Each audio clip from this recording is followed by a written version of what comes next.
नमस्कार, मैं अर्चना तिवारी आप सभी का स्वागत करती हूं दराज धर्म पे। जैसा कि आप लोगों को पता है कि हमारी टीम इस वक्त गुजरात के अंदर है और मैं आपको एक बात बताना चाहती हूं, गुजरात में फ़िलहाल हम लोग कच्छ में मौजूद हैं। मैं आपको ये बताना चाहती हूं, आपको मैं ये दिखाना चाहती हूँ, थोड़ा कैमरामैन से कहूँगी थोड़ा सा अपने कैमरे को इस तरीके से घुमाइए और ज़रा ये डोरडो गाँव दिखाइए। इस डोरडो गाँव को आप अगर नेट पे सर्च करेंगे, अगर आप कच्छ में अगर आप कुछ विज़िट करने का देखेंगे तो सबसे पहले डोरडो गांव का नाम आता है, क्योंकि यहाँ पे वाइट रण है। आप ये कहें कि वर्ल्ड सबसे बड़ा, जो दुनिया का जो सबसे बड़ा वाइट रण है ना, वो आपका कच्छ में है और यहाँ से सिर्फ 7 किलोमीटर दूर जो है वो वाइट रण है। पूरा इस तरीके से कितना एरिया अगर होगा सरपंच जी, अगर मैं वाइट रण का पूछूं? बहुत लंबा है, ऐसे तो 50 किलोमीटर रण पूरा पड़ता है, लेकिन अभी जो आज का फिलहाल है वो भी 5 किलोमीटर बाई 5 किलोमीटर में होता है रणोत्सव। ठीक है। अब आप लोग ये सोच रहे होंगे कि जी मैं अचानक वाइट रण की क्यों बात करने लगी। तो इलेक्शन का समय है तो विकास दिखाना बड़ा ज़रूरी हो जाता है और मैं फ़िलहाल इस गांव में खड़ी हूँ और इस गांव का विकास अगर आप देखिएगा तो दंग रह जाइएगा। जो लोग यूपी और बिहार से होंगे वो लोग तो एकदम दंग रह जाएंगे कि गाँव ऐसा भी हो सकता है क्या? क्या गाँव में इतनी तरक्की हो सकती है क्या? वो भी ऐसे गाँव में कि जहाँ पर रण है, जहाँ पर कभी कल्पना भी नहीं कर सकता कि कोई टूरिस्ट आ सकता है या फिर किसी तरीके का विकास हो सकता है या फिर किसी तरीके का रोजगार यहाँ पे उत्पन्न हो सकता है। ऐसा यहाँ पे हुआ है। अच्छा सरपंच जी, अगर मैं आपसे ये एक बात पूछूं तो क्या आप लोग कभी कल्पना कर सकते थे कि इतना विकास आप लोग देख सकते हैं? मैडम कभी नहीं कल्पना कर सकते थे, क्योंकि हमारा गांव लास्ट है। हमारे आज से 20 साल पहले क्या रोड रास्ते वो हमको पता थे। अगर भूज जाना होता तो 4-5 घंटा लग जाता था और न रोड की फैसिलिटी थी, न लाइट की भी अच्छी तरह से नहीं थी। हमारा इलेक्ट्रिसिटी 200 किलोमीटर घूम घूम के आता था। एक जंपरिया जाए तो 15 दिन लाइट चले जाती थी और कम्युनिकेशन नहीं था, टेलीफोन नहीं था, बहुत पानी का सब समस्या होती थी। आज तो सब कुछ हमारे गाँव में है, हम आत्मनिर्भर बन गए। हमारा गाँव आत्मनिर्भर बन गए हैं। तो ये सारी बातें इस वीडियो में होने वाली हैं। मैं आपसे अनुरोध करूंगी कि ये वीडियो आप लोग एंड तक देखें। मैं आपको बताने जा रही हूँ कि इस गांव में डेवलपमेंट क्यों हुआ और जो 2001 में जो भीषण ये कहें कि भूकंप आया था, जब पूरा का पूरा कच्छ भुज बर्बाद हो गया था, तब किस तरीके से इस गाँव को आबाद किया गया और किस तरीके से यहाँ पर रोज़गार लाया गया। जो नरेंद्र मोदी जी ने कहा था कि जब कच्छ वो रण को देखने आए थे कि मैं इस रण को पूरी दुनिया में दिखाऊँगा, पूरी दुनिया में ये दिखाना चाहता हूँ कि मेरे गुजरात में, मेरे कच्छ में क्या चीज़ है वो पूरी दुनिया तक मैं पहुंचाऊंगा। तो आइए सारी बातों को हम लोग शुरुआत करते हैं। मैं अपनी बातों पे विराम लगाती हूं और गांव के लोगों से बात करवाती हूं। ये जो है सरपंच साहब हैं और एक और जो मुख्य बात मैं आपको बताऊं कि इस गांव में ज़्यादातर जो कम्युनिटी है वो मुस्लिम कम्युनिटी है और कुछ यहाँ पे मारवाड़ी लोग भी रहते हैं। वो पीछे आप दिखा दीजिए, मस्जिद भी है। तो आइए हम लोग अब बातचीत की शुरू करते हैं। आपका नाम? मेरा नाम मियाँ हुसैन गुलबेग, मैं दोरडो जुत ग्राम पंचायत का सरपंच हूँ। ठीक है। मैंने सुना यहाँ पे इलेक्शन वगैरह नहीं होता सरपंच का, क्यों नहीं होता? जी नहीं होता है, समरस होता है। गांव के लोग बैठ के, बुजुर्ग लोग जो है वो बैठ के तय कर लेते हैं कि हमारे ये सरपंच है, ये हमारे पंचायत के मेंबर है। आज तक नहीं हुआ है, 63 से लेके आज कई साल हो गए। जब से पंचायती राज हुआ है तब तक यहाँ पे पंचायत का इलेक्शन नहीं हुआ है। अच्छा, मैंने ये कहीं पढ़ा था कि जैसे गुजरात में ये मोदी जी ने स्कीम निकाला था कि जो गांव समरस होकर के अपना पंचायत चुन लेगा, सरपंच चुन लेगा, तो उस गांव को तोहफा दिया जाएगा। ऐसा कुछ? बिल्कुल बिल्कुल देते हैं। उसमें जो तोहफा मीन्स जितनी बार हमारी ग्राम पंचायत समरस हुई है इतनी बार सर्टिफिकेट भी दिया है, प्रमाण पत्र भी दिया है और 5 लाख रुपया ग्रांट भी देते हैं गाँव के विकास के लिए। और जो समरस ग्राम पंचायतें होती है उनका हमेशा जो भी गवर्नमेंट की तरफ से उसको सहयोग मिला है और उसकी कदर भी हुई है। ठीक है। ये समरस चुनाव क्या होता है ये भी मैं आपको अगर बताना चाहती हूँ कि जहाँ पे इलेक्शन ना हो, आपस में ही लोग अपने सरपंच को जो है आपसी सहमति से चुन लेते हैं, उसको समरस चुनाव कहते हैं। अच्छा, ये स्कीम लाने के पीछे क्या मतलब उनका विजन था नरेंद्र मोदी जी का? जी, उनका मतलब क्या सोच था? ये था कि गांव के चुनाव ऐसे हैं, छोटा चुनाव होता है पंचायत, उसमें झगड़ा फसाद न हो, आप आपस में जो दूरियां बढ़ जाती है वो भी न हो, जितना भी बन सके इतना मेल जोल के लोग रहे आराम से। और ये इसी हिसाब से ये किया है, इस हिसाब से किया गया था। अब अगर मैं पूछूं कि आपके गांव में क्या क्या फैसिलिटी है तो आप क्या क्या गिनवाना चाहेंगे? हमारे गाँव तो बहुत है। अगर 40 मुद्दा विकास का हुआ है भूकंप के बाद, मैं अगर गिनने बैठूं तो हमारे ऐसे हाई स्कूल, सबसे पहले तो एजुकेशन, आजकल एजुकेशन बहुत ज़रूरी है, इसलिए हमको 2006 में हाई स्कूल दिया गया। 2006 में आपको हाई स्कूल मिल गया? जी, और उसमें डिजिटल क्लास रूम भी है और 10 तक बच्चे यहाँ पे पढ़ सकते हैं और वो भी गवर्नमेंट का है। उसमें मतलब आजकल हमारे बच्चियाँ भी पढ़ती है, लड़कियाँ भी इंग्लिश MA तक पहुँची है। पहले यहाँ पे नहीं पढ़ाते थे, अभी वो भी पढ़ रही है। इसके अलावा अगर आप देखें तो बैंक हमारे को बूझ जाना पड़ता था। पहले बैंक के काम से एटीएम लगा, बैंक लगा, ये भी हो गया। एक छोटा हॉस्पिटल भी हम लोग चलाते हैं, जो छोटे मोटा जो प्राइमरी जो है वो यहीं पे हो जाता है। तो अभी बीच में जब कोरोना हुआ था तो यहाँ पे बरोबर हमारा गांव कोरोना मुक्त ही रहा। अच्छा, आपके गांव में कोरोना नहीं हुआ था? अच्छा, मैं आपको दिखाना चाहती हूँ कि कैमरामैन थोड़ा इस तरफ आके ये बैंक दिखाइए और एटीएम दिखाइए। ये कब आपके मतलब गांव में ये बैंक और एटीएम, बड़ी अद्भुत चीज़ है। हमारे यूपी बिहार में बहुत कम ऐसा देखने को मिलता है। जी, यहाँ पे हमारे जो ये बैंक है 2014 में, और आनंदीबेन सीएम थी तब उन्होंने उसका ओपनिंग किया था। उसी समय हमारे बैंक का हुआ था। और जो एटीएम है 2010 में लगा। और टेलीफोन जो है हमारे गांव का, अगर टेलीफोन 2005 में जो ये टावर लगा, और ऑप्टिकल फाइबर केबल भी है। और ये सब जो चीज़ें विकास की हुई है ये सब भूकंप के बाद हुई, और रणोत्सव हुआ उसके बाद हुआ। रण उत्सव हुआ उसके बाद हुई, और जो भूकंप हुआ उसके बाद। अच्छा काका, अगर मैं आपसे पूछूं, थोड़ा थोड़ा मैं सबसे बातचीत करूंगी, ये भूकंप के बाद वो मंजर क्या था, उसके बाद किस तरीके से बदलाव आप लोगों ने देखा, और सरकार की कितनी भूमिका थी उस समय की सरकार, मतलब नरेंद्र मोदी? हाँ, मतलब भूकंप से पहले तो ऐसी जो भूकंप के बाद हालत हुई बहुत ख़राब हुई। कोई घर मकान भी टूट गए थे, काफ़ी नुकसान हो गया था। तो हम लोग तो ये सोच रहे थे कि हम खड़ा हो पाएंगे या नहीं, क्या हो। ये सोच थी कि ये सोच थी कि अभी फिर घर मकान बना लेंगे या हम यहाँ रह पाएंगे कि नहीं। तो इसके लिए हमें विचार करना पड़ता था।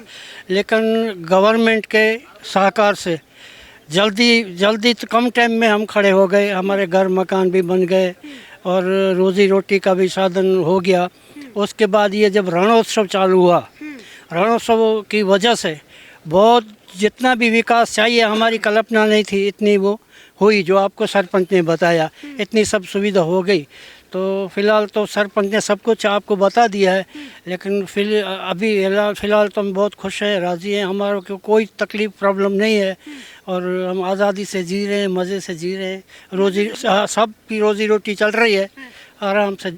अच्छा, अगर मैं ये पूछूं कि यहाँ पे प्रति व्यक्ति आय कितनी है, जैसे इस गांव की संख्या कितनी, आपने मुझे 550 बताई थी, 550 लोगों की यहाँ पे संख्या है। ज़रा इनसे पूछते हैं कि गांव के जो युवा हैं वो कितना, मतलब प्रति व्यक्ति आय कितनी होगी यहाँ पे गांव की, मिनिमम अगर मैं पूछूं तो कम से कम?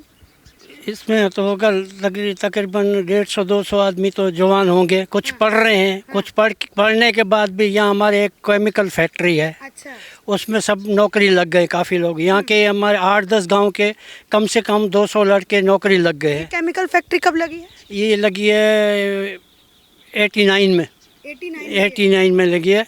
तो उसमें यहाँ के जो लोग थे सब उम्र लायक थे, यहाँ पढ़े हुए थे, वो सब नौकरी में लग गए हैं।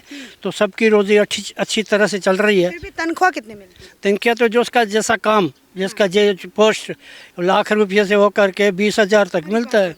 लाख रुपए तक भी मतलब इस गांव के युवाओं का मतलब जाता है? अब जो मैनेजर कक्षा के हैं उनको तो लाख के बराबर मिलता है, और सुपरवाइज़र है उसका 50-60 हज़ार है, और उससे नीचे जो ऑपरेटर है कम से कम 20,000 रुपया है। अरे बाप रे बाप, ये देख रहे हैं आप, मतलब गांव में रहते हुए यहाँ से कितनी दूर होगा केमिकल फैक्ट्री? 7 किलोमीटर दूर है।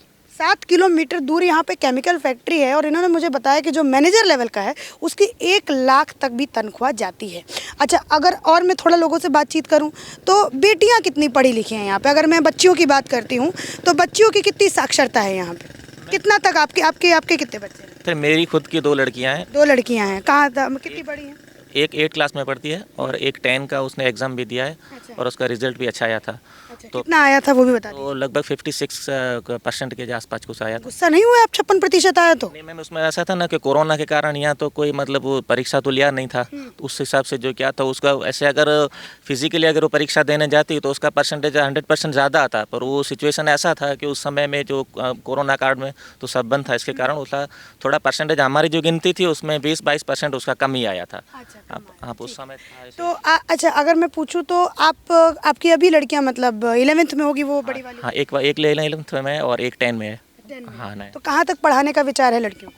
देखो एक लड़की उसको तो थोड़ा ज़्यादा पढ़ने की कुछ इच्छा है कि मतलब डॉक्टरी तक तो शायद नहीं पहुंच पाएगी।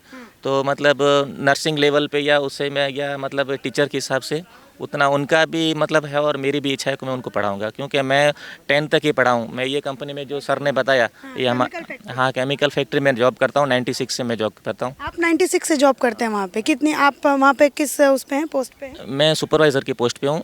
तो आपको तो 50-60 हज़ार मिलता हो। नहीं, मेरे को 16,000 रुपीज़ मिलता है पर मंथ, कितना? 60,000 रुपया। हाँ वही 60। हाँ, तो वो मेरे को मिलता है। मैं शुरू में जब गया था तो हमारे अब्दुल भाई हमारे मैनेजर थे, तो आप मैनेजर थे तभी आप मुझे बता रहे थे कि 1 लाख तनख्वाह मिलती है। अच्छा। नहीं मैम, वो हमारे उस समय में मैनेजर थे। अभी तो उनकी एज के कारण थोड़ा मतलब हाँ रिटायरमेंट 58 के एज के कारण उनकी रिटायरमेंट मिल गई है। तो 96 में मैं 900 से शुरुआत की थी और उस समय मैं प्लांट का ऑपरेटर था। तो अच्छे लोगों का सपोर्ट भी रहा और धगज से अपना मिलन से काम करके आज मेरा 60,000 रुपया पर मंथ है और सुपरवाइज़र की लेवल है और इससे ज़्यादा बस ऊपर वाले की दया है। अच्छा, अब अगर मैं पूछूं तो इस गांव में जब चुनाव आता है, क्योंकि अभी 2-3 महीने के बाद, अब मेरे ख्याल से दिसंबर में है चुनाव, दिसंबर तक तो रिजल्ट आ जाएगा, नवंबर में चुनाव होगा, लास्ट नवंबर में। क्या मूड है चाचा, अगर मैं आपसे पूछूं तो? बस आज तक तो कोई इसके लिए कोई आया नहीं हमारे पास। अच्छा, प्रचार के लिए भी कोई नहीं आता है? आया, कोई दूसरा पक्ष नहीं आया है। और इस हिसाब से देखते हैं कि ये जो यहाँ पे जो विकास हुआ है, जो कामगिरी हुई है, तो भाजपा गवर्नमेंट ने किया है, मोदी साहब ने किया है, तो उसकी वजह से सोचते हैं कि वहाँ जाना कोई ज़रूर नहीं है, ये इनका तो विकास हो गया, अब हमको क्या बताएंगे। ऐसा करके आज तक तो कोई आया नहीं है और शायद अभी आएगा तो याद नहीं, हमें मालूम नहीं आएगा कि नहीं आएगा। अगर मतलब आपकी बातें सुन के तो मुझे ये लगा कि मोदी साहब ने विकास कर दिया और भूल गए, आप वोट मांगने भी नहीं आते, लेकिन आप लोगों पे इतना विश्वास है कि आप लोग खुद जाएं। भरोसा है ना, हमें भरोसा है ना, उनके ऊपर भरोसा है? उनको भी भरोसा है, हमें भी भरोसा है। अच्छा, मतलब दोनों का तालमेल देख रहे हैं आप। जो पिक्चर दिखाई जाती है ना टीवी में, या फिर आप ये कहेंगे जो भ्रम फैलाया जाता है कि भैया मुस्लिम विरोधी, अच्छा ये जो आप लोग कभी कभी सुनते होंगे, मोबाइल वगैरह में देखते होंगे, टीवी में देखते होंगे कि जी मोदी तो मुस्लिम विरोधी है, कैसा आता है मन में, क्या ख्याल? हम तो मानते हैं ये राजनीति है, वोटों के इलेक्शन के लिए लोग करते होंगे, लेकिन हम भी तो मोमेडियन है, हमारा तो बहुत कुछ विकास हुआ। अगर ऐसा मुसलमान विरोध होते तो यहाँ नहीं करते, और जगह बहुत पड़ी है उनके लिए। बहुत सही पॉइंट बोलिए काका आपने, ये बहुत वायरल होने वाला है आपका जो वीडियो है ना, जो आपने बात बोली है। कोई बात नहीं कर। मुस्लिम विरोधी, अच्छा आप लोग सुनते हैं तो आपको कैसा लगता है कि मोदी मुस्लिम विरोधी है जी, मुस्लिमों के लिए काम नहीं करता? बिल्कुल नहीं, हम मानेंगे भी नहीं, क्योंकि हम काफ़ी सालों से जानते हैं मोदी साहब को। आज तो पीएम साहब है, लेकिन सीएम साहब थे तब से लेके इससे पहले से भी।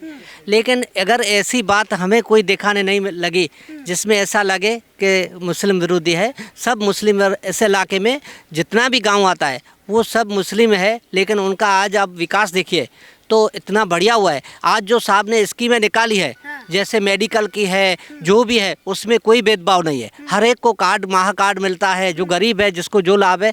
ऐसी बात को हम मानने वाले नहीं है कि भाई मुस्लिम विरोधी है, यहाँ ये चीज़ बिल्कुल नहीं है। अच्छा विकास किया है, अच्छा काम किया है, हर लोग उनको सपोर्ट करते हैं। मान लीजिए काका, अगर आपके पास कोई पार्टी आती है और ये बात कहती है, मान लीजिए कोई पार्टी आ रही है, कोई नेता आ रहा है, वो ये बात कह रहा है, आप लोगों को फूट डालने की कोशिश कर रहा है, कह रहा है कि मुस्लिम विरोधी है मोदी, तो आपका जवाब क्या होगा उन लोगों को? मैं हिंदू हूँ। हाँ, आप हिंदू हैं? अच्छा ठीक है। हमारा दलित का एक ही घर है। हाँ। यहाँ 550 की बस्ती है, इसमें 35 हमारा वोट है। हम दलित है, लेकिन ऐसा नहीं, हम भाई जैसा ही है और हम वोट तो भाजपा को देंगे। हमारा पूरा गांव भाजपा को देंगे। 7 कुटुंब है हमारा, बाकी सब ये सब सरपंच वगैरह। मैं भी गांव का वो सभ्य हूँ, कारोबारी का। जी हाँ, इसमें मैं हूँ। और हमारे ऐसा तो कुछ है ही नहीं, भाई जैसे ही है, ये हमारे भाई से भी ज़्यादा। ये सब भड़काया जाता है, ये सब जो बोला जाता है, ये सब में बिल्कुल ये गलत है सब। अगर वो जमीनी स्तर पे देखे तो कुछ नहीं है यहाँ तो। हमारे ऐसा कुछ, हमारे देखो, हमारे एक ही मतलब घर है, तो दोनों तरफ सीसी रोड बने हुए हैं, कॉम्बिटी वाला है, पानी का, हमारे कोई किसी चीज़ की तकलीफ नहीं है। ये बोलते हैं हिंदू मुसलमान को, ये तो पता नहीं है कैसे बोलते हैं, हमें तो कोई पता ही नहीं लगता है हिंदू मुसलमान का क्या है, क्या भाईचारा है। नहीं तो हमारा एक ही ऐसे घर है। लेकिन हमको आज तक ऐसे महसूस नहीं हुआ है कि हिंदू मुसलमान का कोई महसूस ही नहीं। और इन काका का अकेला घर है जो हिंदू हैं, और ये बाकी सारे जो हैं वो मुस्लिम मतलब काका हैं। अच्छा, पीछे भी अगर काका बड़ी देर से बीड़ी पी रहे हैं, दूसरी बीड़ी शायद जला ली है आपकी, वही बुझा के फिर दोबारा जलाए हैं, ये हमें फेंक दिए। चलिए कोई बात नहीं, नाम बताइए काका अपना। शेर खान जी। क्या है गुजरात में कुछ विकास वगैरह हुआ है शेर खान जी? ये क्वेश्चन ही पूछना मेरा बेवकूफ़ाना है ना? बहुत कुछ हुआ। हाँ, हाँ, बहुत कुछ हुआ है। बहुत कुछ। अच्छा, अगर आपके बाल बच्चे कितने हैं अगर पूछूं? नहीं है, मैं नहीं, अकेला हूँ। शादी हुआ कि नहीं? शादी हुआ है। शादी हुआ। अच्छा, तो विकास वगैरह देखते हैं और इस तरीके का है। भूकंप जब आया था, जब पूरा मतलब कच्छ और पूरा भुज मतलब पूरी तरीके से बर्बाद हो गया था, तो उस समय के बाद किस तरीके से डेवलपमेंट हुआ, कुछ मुझे बताइए उसके बारे में। फिर तो बहुत कुछ हुआ है। हाँ। जैसे बहुत कुछ हुआ अभी सब पता चल रहा है ये कुछ नहीं था इधर। आप कितना कमा लेते हैं अगर देखा जाए? मैं तो टेलर हूँ टेलर हैं आप? जी। अच्छा गौरव आप आइए, आपसे एक आध मैं सवाल पूछती हूँ। अच्छा एक मुझे बात बताइए, आप यूपी में जाते हैं या फिर कहीं आप, जैसे आप अहमदाबाद में भी घूमे, ये भी आप यहाँ बैठ जाइए इनके बीच में, कोई बात नहीं, आपसे भी अगर मैं पूछती हूँ, यूपी जाते हैं या फिर दूसरे गाँव में जाते हैं, ठीक है, तो क्या आपको ये गुजरात के गाँव में आप आए हैं, डोरडो गाँव जिसे कहा जाता है कि आप कितना किलोमीटर दूर है यहाँ पे बॉर्डर? बॉर्डर तो 60-70 किलोमीटर है। 60-70 किलोमीटर हाँ फिर जी। पाकिस्तान शुरू हो जाता है, मतलब आखिरी गांव आप समझिए इसको। इतना विकास आपने यहाँ पे देखा, यूपी भी गए आप, बिहार भी गए हैं, क्या कहना चाहेंगे?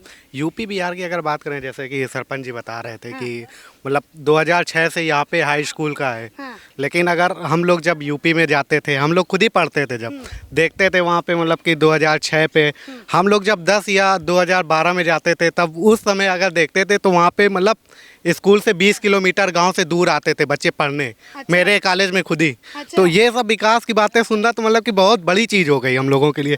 ऐसा तो शहरों पे होता था, मतलब कानपुर वगैरह से 20 किलोमीटर। आप खुद शायद कानपुर में रहते थे और आप खुद बहुत दूर कॉलेज जाते नहीं, थे। मैं नहीं जाता था, जो गांव ग्रामीण इलाके के आसपास के होते थे, मतलब 20-20 किलोमीटर से बच्चे आते थे साइकिल चला करके पढ़ने के लिए। मेडिकल की जैसे बात की, यूपी पे आए, हाँ मेडिकल तक तो नहीं, हाँ मेडिकल पे जैसे इन लोगों ने बात की कि इनके गांव में अस्पताल है, लेकिन अगर हम लोग यूपी पे जाते थे तो भैया हाईलाइट अस्पताल है कानपुर पे।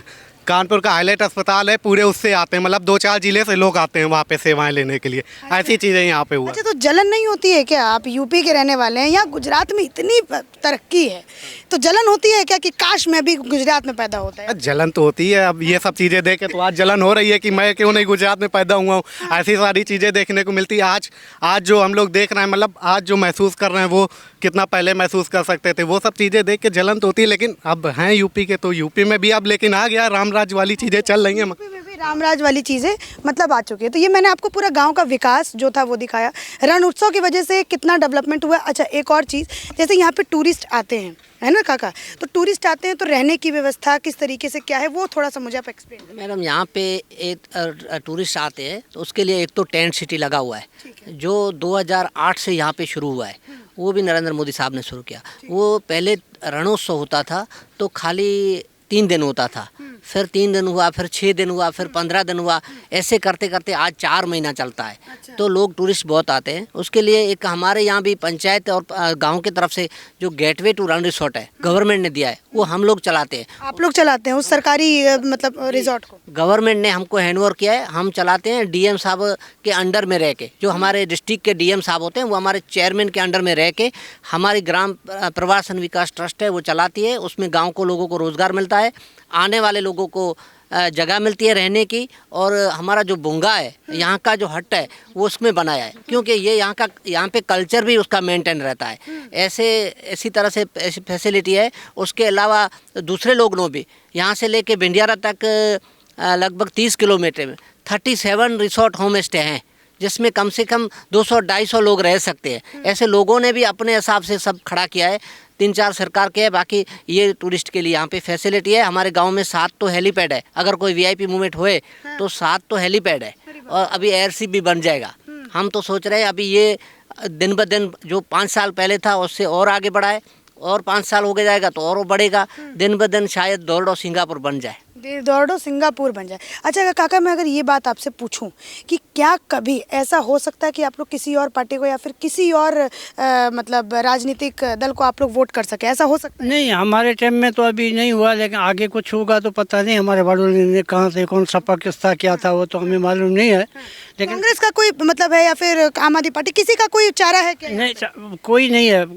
कांग्रेस का ऐसा है कि हमें 400 साल से हम रह रहे हैं, तो ये जो घर मकान आप देख रहे हो, ये घर मकान तो हमारा है, लेकिन ज़मीन तो आज भी नहीं मिली हमको।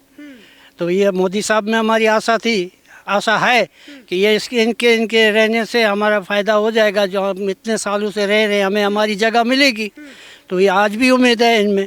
तो इतना सब विकास किया है तो हमें यकीन है कि हमें ये हमारी ज़मीन जो हमारे घर मकान है ये हमें मिल जाएंगे, इतना विश्वास। तो ये मोदी साहब से यकीन है या फिर दूसरी पार्टी से भी आस है? दूसरी पार्टी को तो आजमा चुके हैं, काफ़ी सालों से, हमारे बाप दादा भी आजमा चुके, हमने भी देखा, लेकिन हमें मिला नहीं।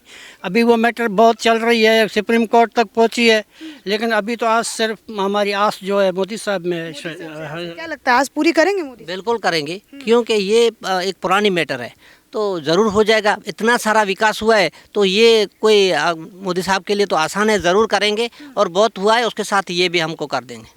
चलिए, ये मैंने आपको गुजरात का गांव दिखाने की कोशिश की, यहाँ का जो विकास है वो बताने की कोशिश की, और भूकंप के बाद किस तरीके से यहाँ पर डेवलपमेंट हुआ वो भी मैंने आपको बताने की कोशिश की। और यहाँ पे मैंने इनसे ये भी सवाल पूछा कि जी अगर आपके पास अगर ऐसे लोग आते हैं कहते हैं कि हम आपका विकास कर देंगे, आपको आपकी ज़मीन दिला देंगे, तो क्या आप हम पे भरोसा करेंगे? तो इन लोगों ने साफ इनकार कर दिया, जी किसी पर नहीं।